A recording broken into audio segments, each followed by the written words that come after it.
podcast. That's why you might see a very choppy cut. But, this is the final member video of October. I like to say for my member videos, anybody who wants to suggest is free to up until the 31st of that month. And I didn't get any other suggestions, but I always have contingencies. So, if you're wondering and you would like to suggest your own video idea, you can do so by becoming a channel member. If you are a member of the Sprouts tier, it's 99 cents.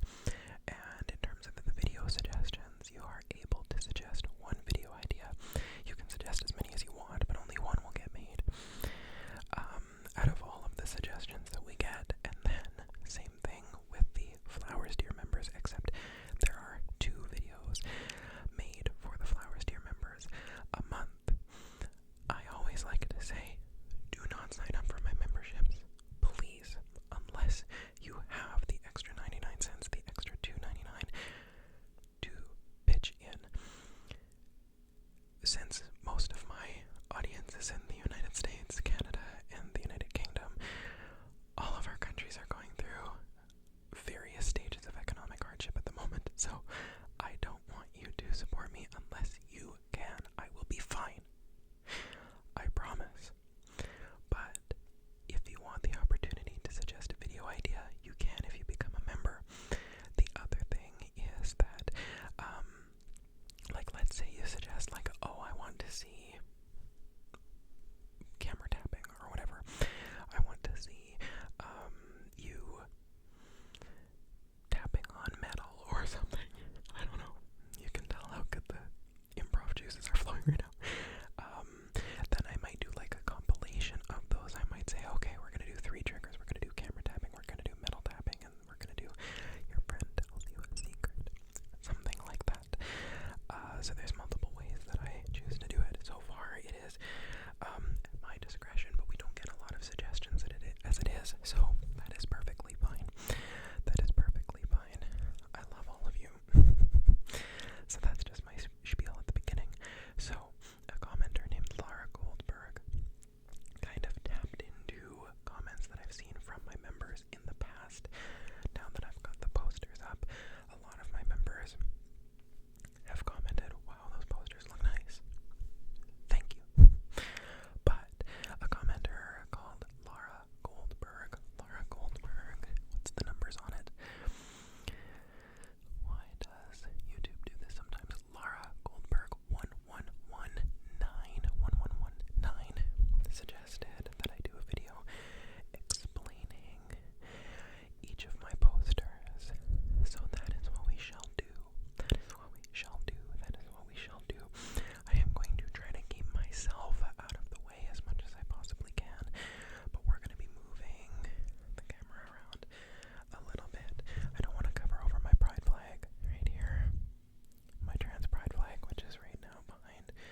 flashlight at it,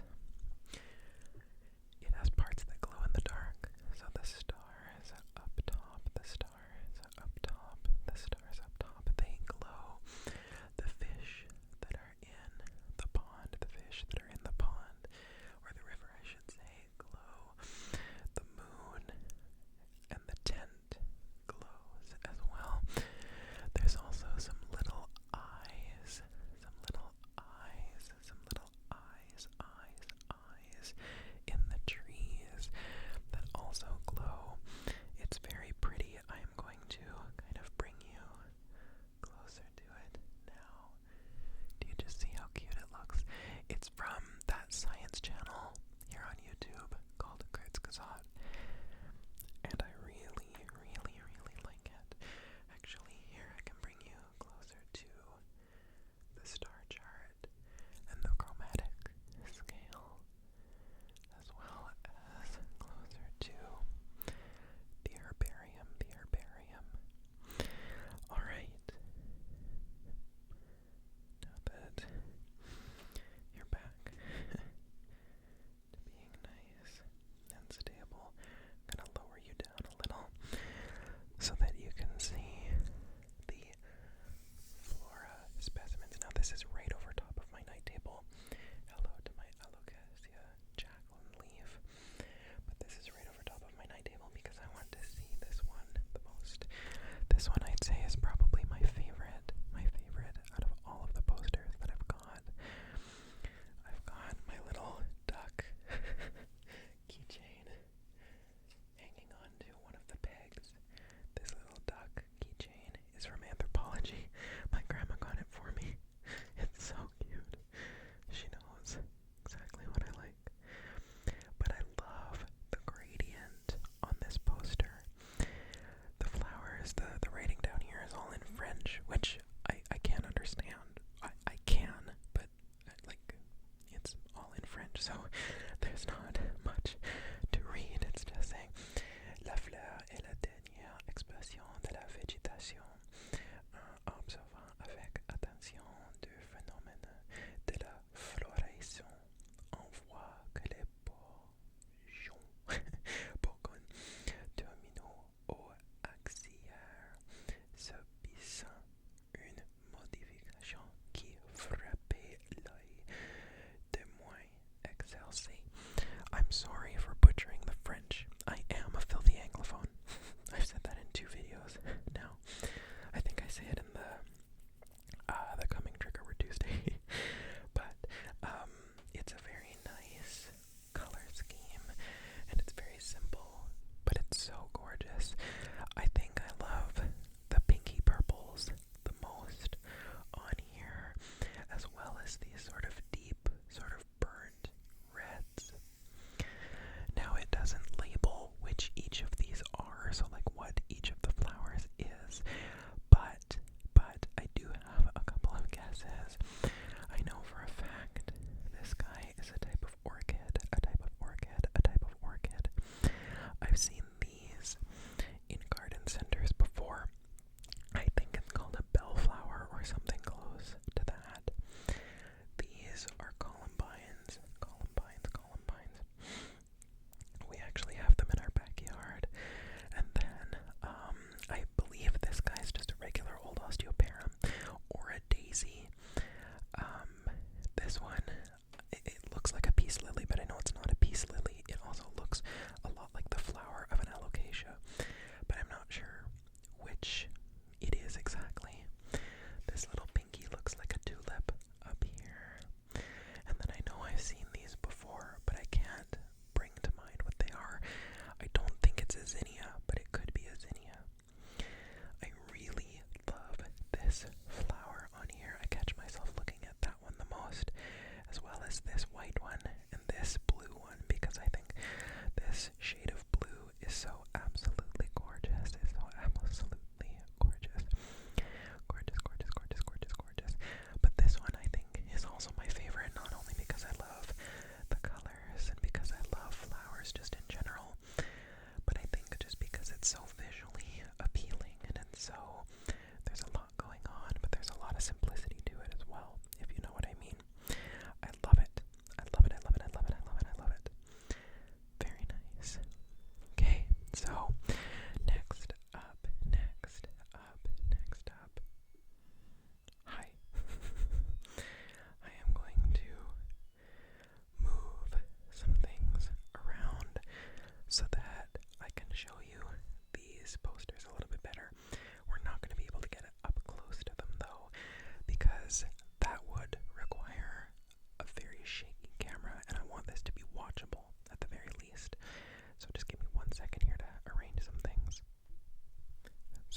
So this one that I just kind of half covered with my fingernail, that's a ginkgo leaf, and I love ginkgo trees. They look so pretty. Ginkgo leaves especially. But I do see a bunch of different types of leaves on here. I see a canna lily. I see an echeveria succulent leaf. There's a maple leaf up in the corner. There's an oak leaf on this one. There are a couple of leaves that I recognize from out, like in the wild or in the garden. But I don't know what name to put to them. I believe there's a poison ivy leaf on this thing as well. The one thing, or the written elements up here, it says folia on that side, and it says leaves on the other side, and it's got Latin up underneath where it says folia, and then of course English where it says leaves. And then down here, each of these leaves is labeled with a number. The simple leaves are leaves 1 to 58. Compound leaves are 59 to 73. And then the determinate leaves are 74 to 83. So it has a couple of classifications on it, but of course it doesn't tell you what each of the leaves are, which I would love if they did. That's my one complaint with the flower and the leaf poster, is that it doesn't tell you what each of the flowers or leaves are. Sad. So apologies for the abrupt cut. Does it sound apology? Do I sound like I'm echoey? Hello? No, I don't. Okay. Weird. But I figured out a way to get the camera to stand on my bed. And hopefully it's... Yep, it is gonna fall. Oh God. Lord. The things I go through. There we go. Alright. Hi. From more close up. But leaves are over there. It's also nighttime because I had to go. And if you know one thing about me getting interrupted by family, it's that it goes a really long time. But this is the bees and honey poster. I'd say if the flowers are my favorite, this is coming close to another favorite, although I'm awful with choosing favorites.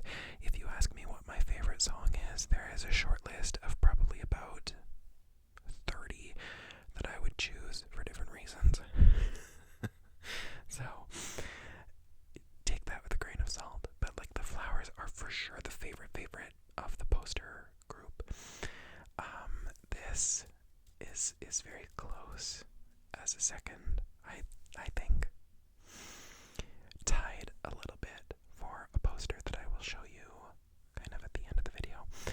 But this one at the bottom, it's got sort of, I believe, an artificial looking hive here.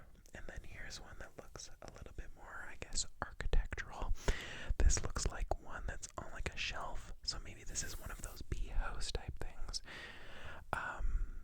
Which I think is really cute. I've got one in my backyard, and it doesn't really do anything, but also, like, I don't know if it's in the right place, really, for a solitary bee to be like, oh yeah, that's the home I want for my kids. And then it also shows kind of some different types of bees. You can see little bees just all over the place on the poster, near the marigold flowers, the clover flowers, the dandelion, the orange blossom, the foxglove. I always think foxglove is so beautiful. Highly poisonous though. I wanted to put it out front in the front yard, but it's not good for animals, and I don't want anybody's like dog or cat to come along and accidentally eat it. You know, the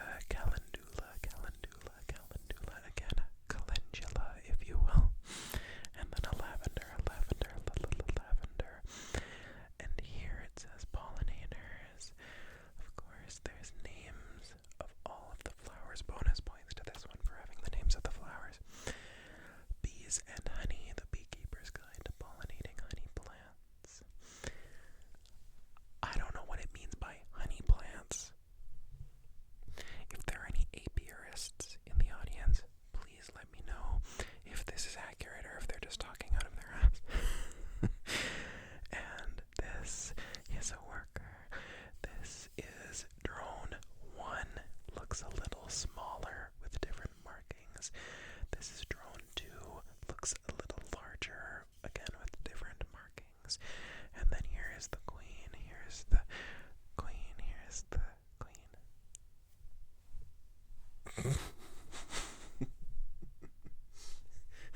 Why you won't watch this? Oh dear. Anyway.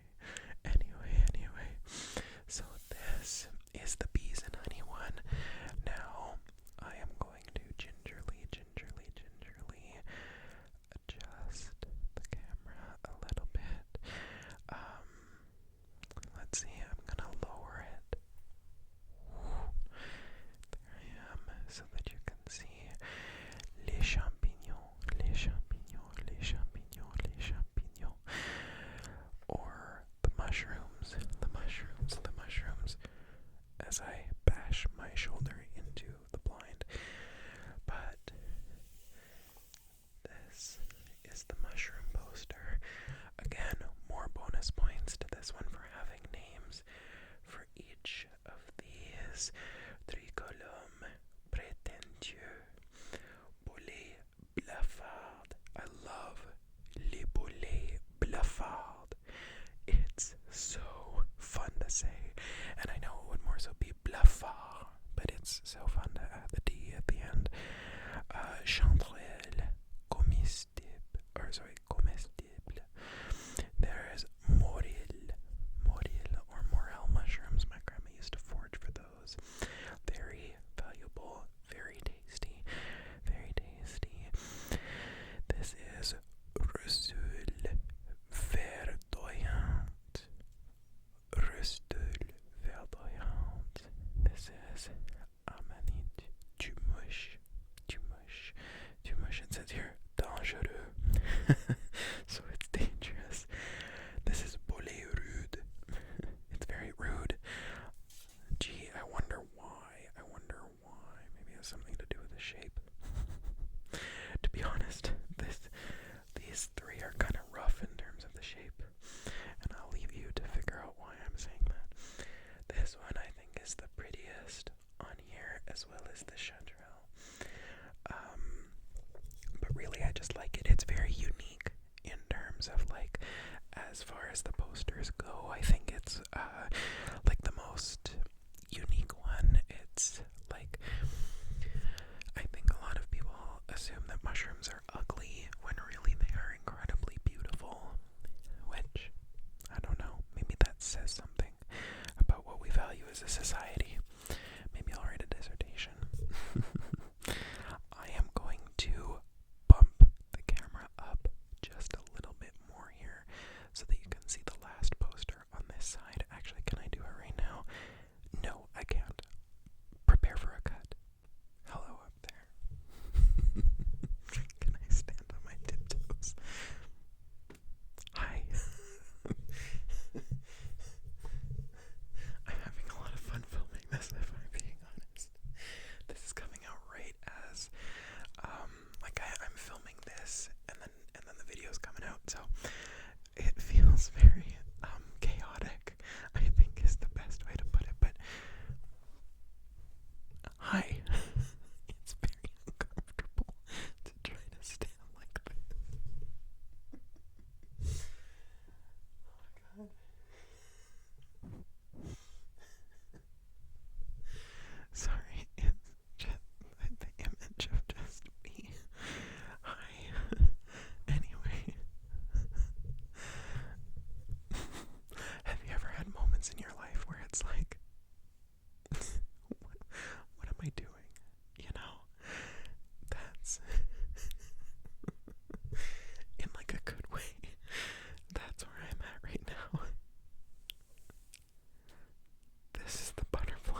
it's kind of synonymous with fancy, I think, France is.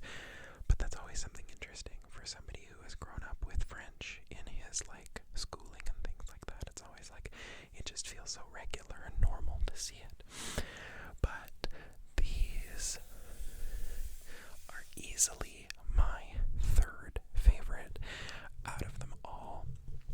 Now, after we go to the bee, okay, so flowers, number one, the bees close second, then it really is, like, I would say my least favorite would be the chromatic scale and the celestial chart, but even then those are gorgeous, so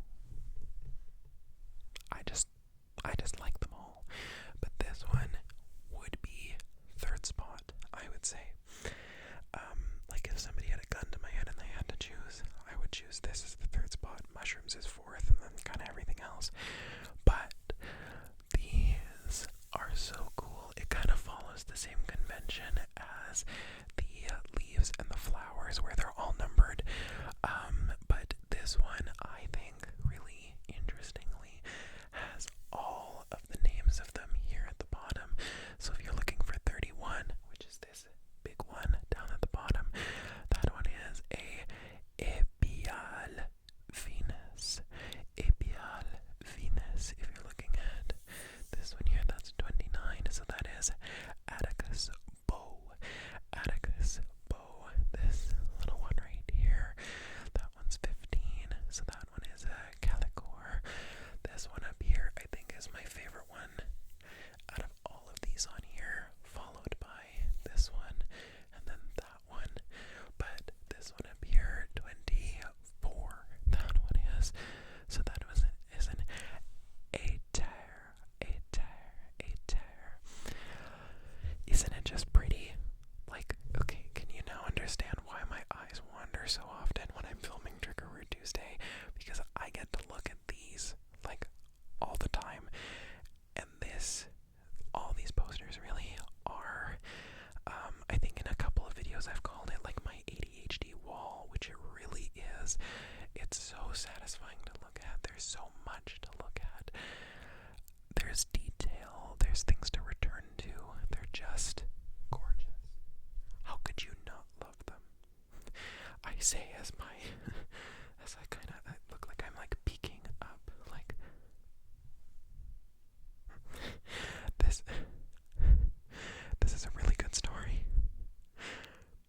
When I used to work at Starbucks, my second store that I worked at had a counter that was quite lower than any other Starbucks countertop that I've worked with. At the handoff plane, all the rest of the countertops were pretty normal. I still like being 6 feet. A Starbucks is kind of difficult to work at because the countertops are kind of low for that, so you're like constantly hunched over, looking down, hurts the neck. But anyway, our handoff plane was just low enough that if you squatted, and you were tall, you could just see someone's eyes peeking above it. And my mom came in once, and like, this is such a weird story thinking back on it. We talk about it all the time.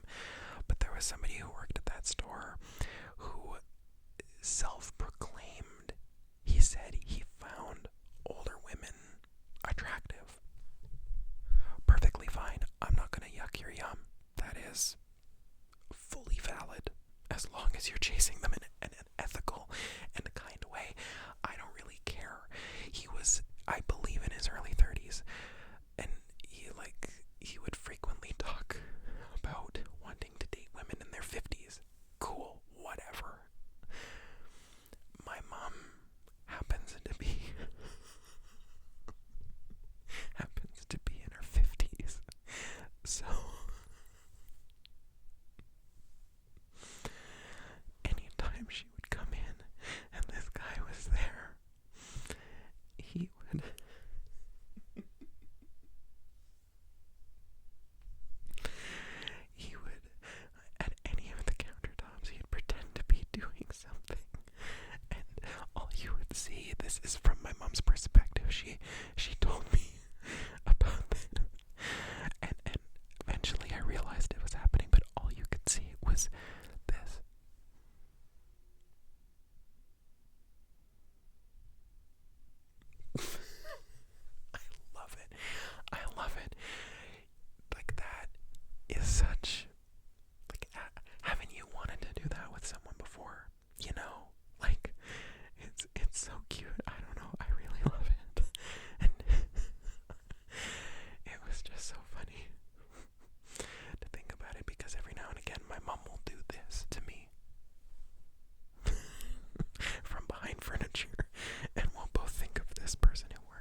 is part of the project that happened this year.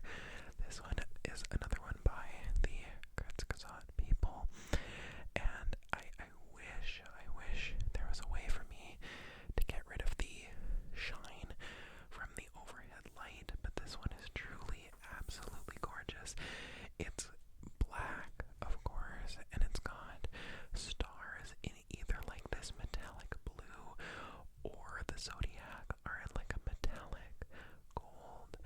And at the bottom here, it's got like a, how to read this map, stars, variable stars, Messier objects, planets, night vision, stars and constellations, spherical sky, and then our connections to the past. So it's like reaching for the stars, losing our oldest heritage, so like light pollution, stories of past nights, ancient Babylon until today, sky clocks, planets in disguise, humanity's oldest tale, and divine interpretation.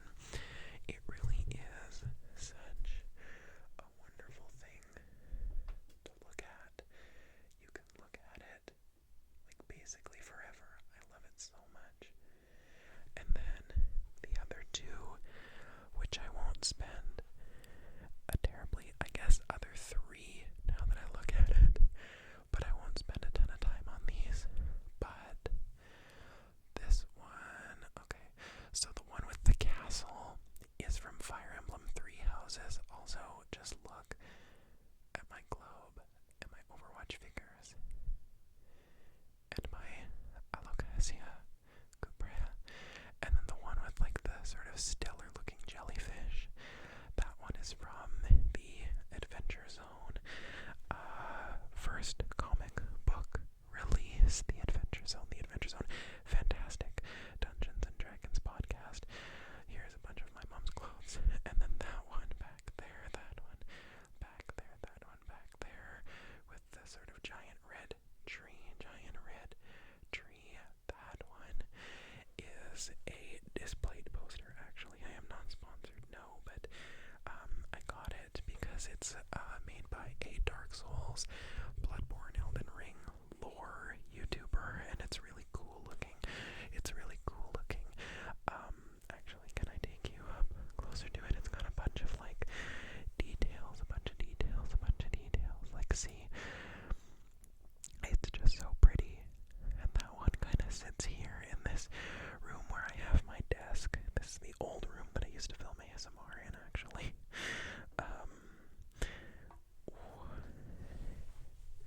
There we go. But anyway, that is a comprehensive poster collection that are in, well, my room where I sleep in, and then kind of the spare room here that my mom and I share use of, but it's mostly for my like